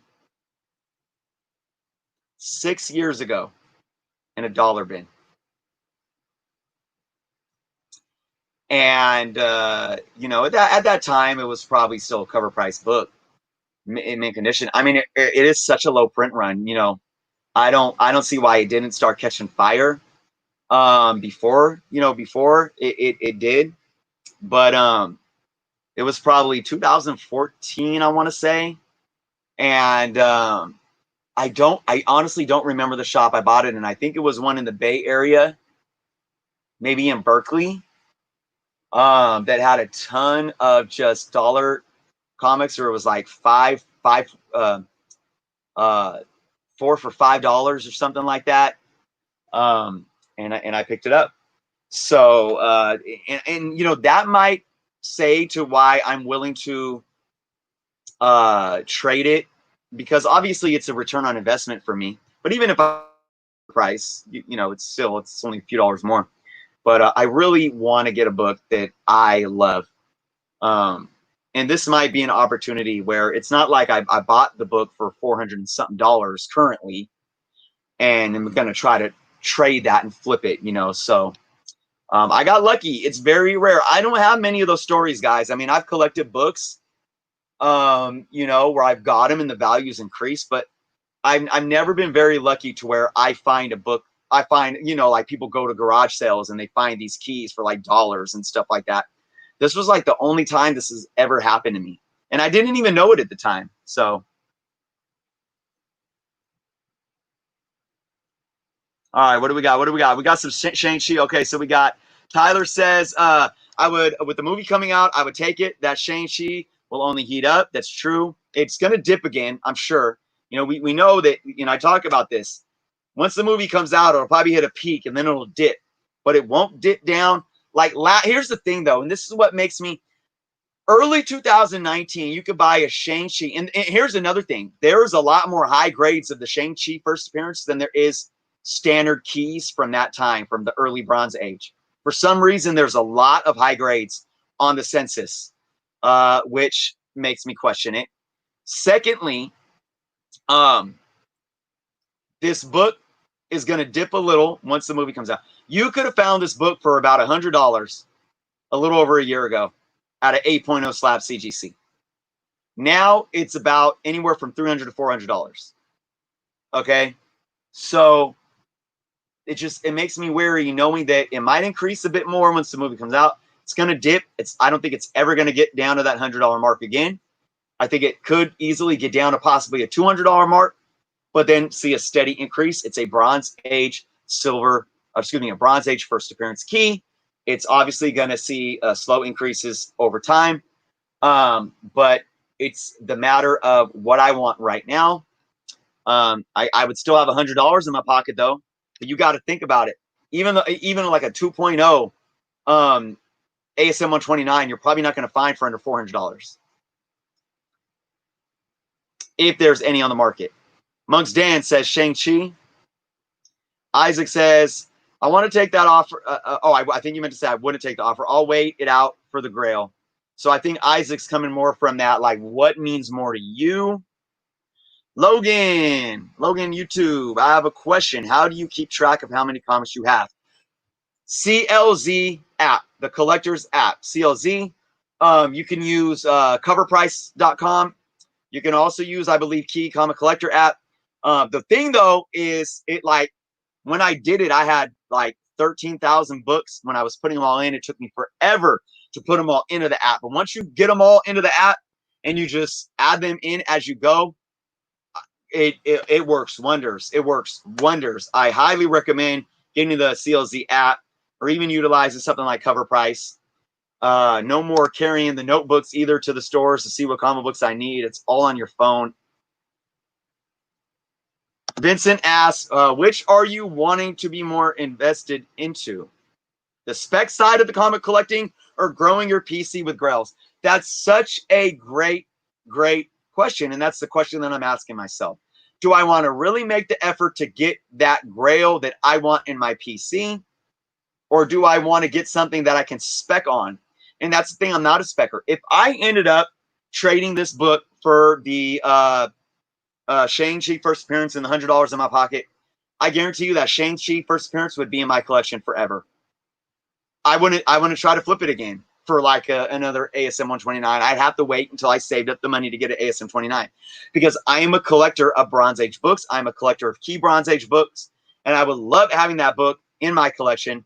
But if I just had if I have $500 right now, would I buy a slab CGC 8.0 Shang-Chi or a 3.0, 3.5 Amazing Spider-Man 129? I would go with the Amazing Spider-Man 129 without a doubt.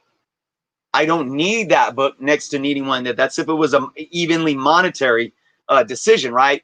But it's not. If I give up this book and get the Shang-Chi and the $100 in my pocket, it's a great deal. I'd be happy with it. I would keep that book for my personal collection. I would take that $100 and spend it on some kind of comics, but it would take so much longer for me to get on that ASM 129 again because I'm not made of money like that. I budget. I probably wouldn't be able to look at it until maybe next tax return money. So great question there. Mortal Hulk #2, greatest dollar been fine. Nice.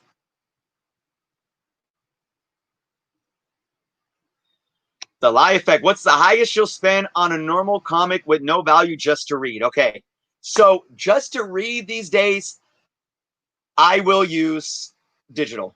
I will use digital, or something that I love is buying used trade paperbacks. I love buying used trade paperbacks if I just want to read, but I'm a collector of runs. So if I'm collecting the run anyways and reading the run, I'll want to buy the book. But so, it depends.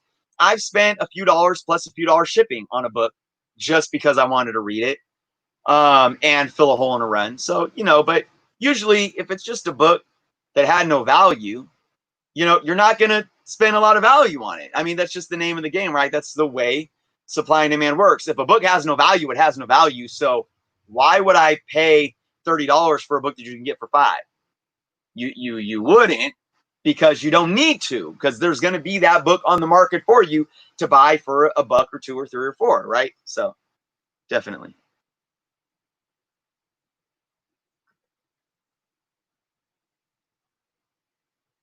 Clone Wars #1, 2008, when the first appearance of Ahsoka, when they released the animated movie.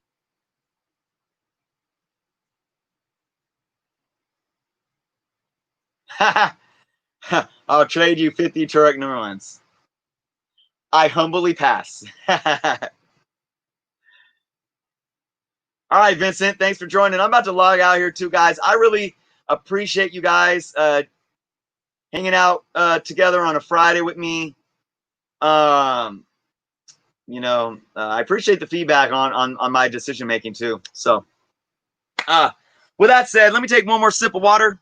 I'm telling you guys, it is hot in here still. I got the fan going and I'm still burning. Let me get a good gulp in, and then I'll say my farewells for the evening.